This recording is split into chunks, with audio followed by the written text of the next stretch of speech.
Hello students, I am Dr. Gayatri Yadav, Associate Professor in Geography in BSR Government Arts College, Alwar, and you are watching online classes of BA Honours Part 2. We are doing the fifth paper, that is Political Geography, and the topic that we have taken today is Geopolitical Dimensions of Environment. तो students, आज का हमारा topic है political geography का topic पर्यावरण की भू राजनीति। पर्यावरण की भू राजनीति हमने पिछले लेक्चर में भी की थी, क्योंकि ये बड़ा टॉपिक है तो आज हम इसका सेकंड पार्ट कर रहे हैं, संयुक्त राष्ट्र संघ के पर्यावरणीय कार्यक्रम। स्टूडेंट्स,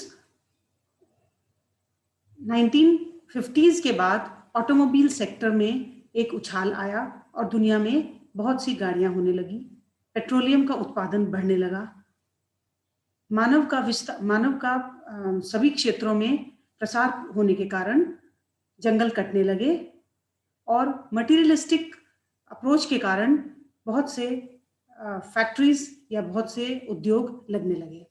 इसके कारण विश्व में पर्यावरण काफ़ी ज़्यादा के पर्यावरण का काफ़ी अधिक प्रदूषण होने लगा और एक स्टेज ऐसी आई जब सभी देशों ने यूएन के माध्यम से, संयुक्त राष्ट्र के माध्यम से ये सोचा कि कुछ न कुछ तो पहल करनी पड़ेगी, और उन्होंने पहल करके सभी देशों ने एक साथ होकर और ये चेष्टा की कि कुछ ऐसे कार्यक्रम किए जाएं जिससे कि पर्यावरण जो प्रदूषण बढ़ रहा है वो कंट्रोल में आ सके और यह धरती जो कि हमारे पास एक ही है ये रहने लायक बन सके। तो आज हम इस टॉपिक में कर रहे हैं संयुक्त राष्ट्र संघ के पर्यावरणीय कार्यक्रम। वर्तमान में विश्व पर्यावरण की अनेक समस्याओं से जूझ रहा है और प्रत्येक देश इन समस्याओं के प्रति सचेष्ट है तथा उनके निराकरण के संबंध में उपाय भी कर रहा है। किंतु पर्यावरण की अनेक समस्याएं या कहें कि अधिकांश समस्याएं राष्ट्रीय सीमाओं से अवरुद्ध नहीं होकर अंतर्राष्ट्रीय अथवा विश्वव्यापी हैं। अतः उनके निराकरण हेतु तथा विश्व में पारिस्थितिकी विकास को दिशा देने के लिए विश्व के देशों के सामूहिक प्रयास की आवश्यकता होती है, जिसे संयुक्त राष्ट्र संघ ने समझा ही नहीं अपितु विश्व पर्यावरण की रक्षा हेतु पहल की और विश्व के देशों को एक मंच प्रदान किया, जिससे वे न केवल पर्यावरण की समस्याओं पर विचार विमर्श कर सके अपितु आपसी सहयोग एवं सामंजस्य से इनका निराकरण कर सके। इसी उद्देश्य से संयुक्त राष्ट्र संघ ने अनेक कार्यक्रम क्रियान्वित किए हैं और आज भी कर रहा है। इन कार्यक्रमों के माध्यम से विश्व जनमत को पर्यावरण अवबोध कराना, आपसी सहयोग देना, तकनीकी सहायता, शोध एवं आर्थिक सहायता प्रदान कर विश्व में मानव के जीवन को पर्यावरण की त्रासदी से बचाना है। ये कार्यक्रम न केवल वर्तमान को अपितु भविष्य की पर्यावरणीय समस्याओं के प्रति भी सचेष्ट है। संयुक्त राष्ट्र संघ ने निसंदेह वर्तमान में पर्यावरण के क्षेत्र में अति महत्वपूर्ण भूमिका निभाई है।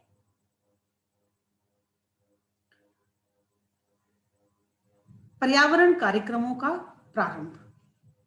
तो स्टूडेंट, सबसे पहले विश्व को कब ये महसूस हुआ कि यह पर्यावरण हमें एक पृथ्वी की देन है और यदि हम इसको इसी रफ्तार से यदि हम इसको बर्बाद करते रहे तो ये हमको रहने को नहीं मिलेगा।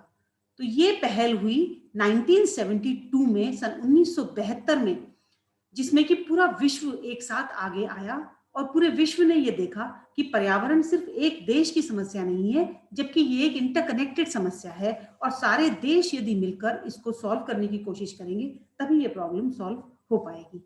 तो संयुक्त राष्ट्र संघ ने अंतर्राष्ट्रीय स्तर पर पर्यावरण जागृति एवं उसके संरक्षण हेतु विचार विनिमय का शुभारंभ स्टॉकहोम सम्मेलन से किया, जिसका आरंभ 5 जून 1972 को स्वीडन की राजधानी स्टॉकहोम में किया गया।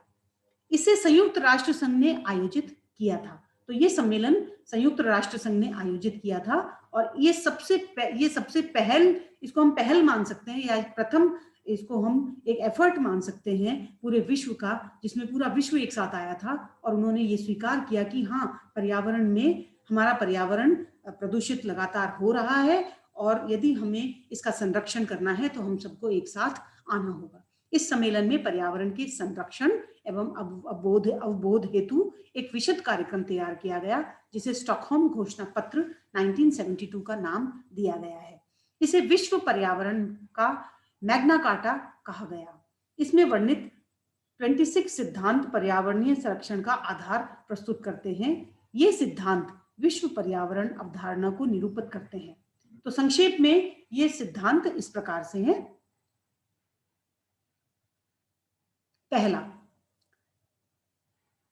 मनुष्य का मूलभूत अधिकार है एक ऐसे पर्यावरण का जिसमें प्रसन्नता और मान मर्यादा पूर्ण जीवन, स्वतंत्रता, समानता और रहन सहन की पर्याप्त सुविधाएं उपलब्ध हों। साथ ही उस पर यह गंभीर उत्तरदायित्व भी है कि वर्तमान व भावी पीढ़ियों के लिए पर्यावरण को सुधारें व उसे सुरक्षित रखें। दूसरा, यह उपयुक्त है कि सतर्कतापूर्ण आयोजन तथा व्यवस्था द्वारा पृथ्वी के प्राकृतिक स्रोतों एवं पारिस्थितिकी तंत्र को वर्तमान और भावी पीढ़ियों के लिए सुरक्षित रखा जाना चाहिए।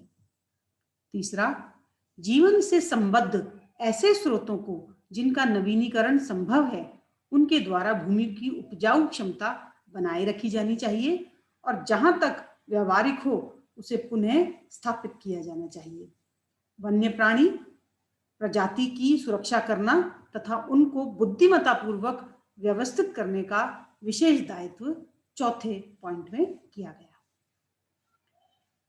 पांचवा, वे संसाधन जिनका नवीनीकरण संभव नहीं है, उनका इस प्रकार उपयोग किया जाए कि वे भविष्य में अधिक से अधिक समय तक उपयोग में लाए जा सके। छठा, पदार्थों का विसर्जन उसी सीमा तक होना चाहिए कि वे पर्यावरण एवं पारिस्थितिकी तंत्र के लिए हानिकारक न हो। यह सुनिश्चित करने हेतु उन पर रोक लगाना भी आवश्यक हो तो लगाई जाए। सातवां, ऐसे पदार्थ जिनसे समुद्र में प्रदूषण हो अथवा जिससे जलीय जीवों को हानि पहुंचे, उन पर राज्यों द्वारा रोक लगाई जानी चाहिए। आठवां, मनुष्य को उत्तम जीवन व्यतीत करने के लिए कार्य करने योग्य उपयुक्त पर्यावरण बनाना आवश्यक है, जिससे आर्थिक और सामाजिक विकास संभव हो सके। नौवां, अल्प विकास एवं प्राकृतिक आपदाओं द्वारा उत्पन्न पर्यावरण संकट हेतु विकसित देशों को पूर्ण सहायता करनी चाहिए। 10वां, विकासशील देशों में प्राथमिक वस्तुओं की उपलब्धता एवं मूल्यों में स्थिरता पर्यावरण संरक्षण हेतु आवश्यक है।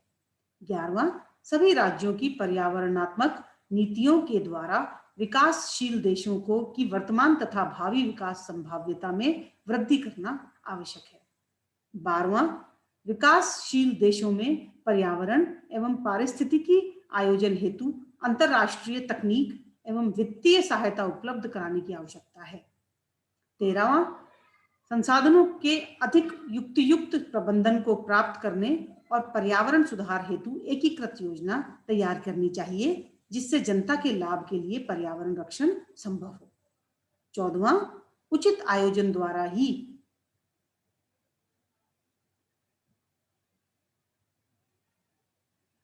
विकास तथा पर्यावरण संरक्षण के मध्य संघर्ष को रोका जा सकता है तथा सामंजस्य स्थापित हो सकता है। 15वां, पर्यावरण के प्रतिकूल प्रभाव को रोकने हेतु बस्तियों और नगरों को उचित आयोजन किया जाना चाहिए। 16वां, पर्यावरण सुधार हेतु जनसंख्या वृद्धि पर उन क्षेत्रों में रोक लगानी आवश्यक है जहां इनका प्रतिकूल प्रभाव पड़ता है। 17वां, राष्ट्रीय संस्थानों के माध्यम से गुणवत्ता तथा संसाधन आयोजन किए जाने चाहिए। 18वां, विज्ञान एवं प्रौद्योगिकी का उपयोग पर्यावरण आपदाओं को पहचानने, रोकने तथा नियंत्रित करने अर्थात सुधारने में व्यक्तियों, उपक्रमों तथा समुदायों द्वारा जागृति, अभिमान तथा उत्तरदायित्वपूर्ण आचरण आवश्यक है। इसे आधार बनाकर अल्प सुविधा प्राप्त लोगों के संबंध में उचित विचार करते हुए नई पीढ़ी के लिए और मानव जाति के कल्याण हेतु किया जाना चाहिए। पर्यावरण की पूर्ण मानवीय आयामों में रक्षा करने और साथ ही प्रौढ़ों के लिए पर्यावरण संबंधी शिक्षा की व्यवस्था आवश्यक है। सभी विकसित एवं विकासशील देशों में राष्ट्रीय एवं अंतर्राष्ट्रीय पर्यावरण की समस्याओं पर निरंतर शोध कार्य होना चाहिए।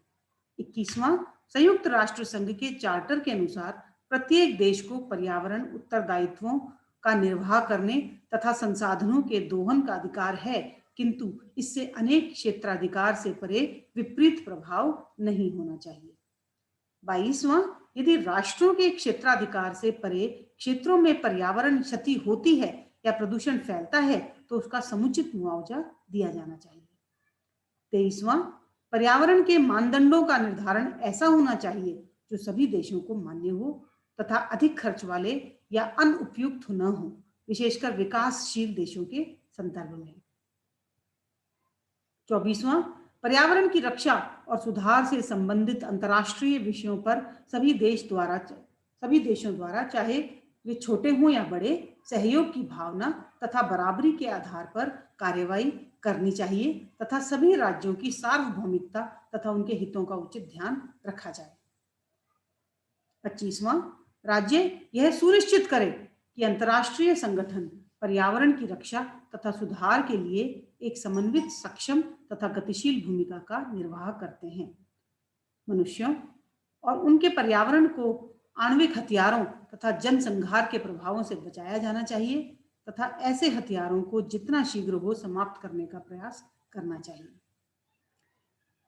तो स्टूडेंट्स, इन सभी 26 पॉइंट्स थे, इन सब में इसी बात के ऊपर बार बार ध्यान आकर्षित किया गया कि सभी देशों को मिलकर इस पृथ्वी को रहने योग्य बनाना चाहिए, इसके पर्यावरण का हमको ध्यान रखना चाहिए और जो विकासशील देश हैं, विकसित देशों को उनकी सहायता करनी चाहिए। स्टॉकहोम में आयोजित विश्व पर्यावरण सम्मेलन पर्यावरण चेतना की दिशा में अभूतपूर्व रहा, क्योंकि इसके पश्चात ही विश्वव्यापी पर्यावरण कार्यक्रम प्रारंभ हुआ। पूरा विश्व पहली बार एक प्लेटफॉर्म पर एकजुट होकर पर्यावरण के लिए कार्य करता दिखा। प्रत्येक देश ने अपने स्तर पर पर्यावरण संरक्षण कार्यक्रम प्रारंभ किए। इस सम्मेलन की सफलता एवं विश्वव्यापी प्रभाव के कारण ही 5 जून को विश्व पर्यावरण दिवस मनाया जाता है। तो स्टूडेंट्स, ये था आज का स्टॉकहोम सम्मेलन के ऊपर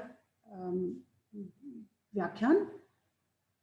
यदि आपको कोई प्रॉब्लम हो तो आप व्हाट्सएप ग्रुप पर आकर उसको शेयर कर सकते हैं और आपको जो असाइनमेंट मिले उसको आप पूरा करके व्हाट्सएप ग्रुप पर डाल सकते हैं। तो आज के लिए इतना ही। इसके बाद हम पार्ट 3 में दूसरे लेक्चर में मिलेंगे। तब तक के लिए थैंक यू।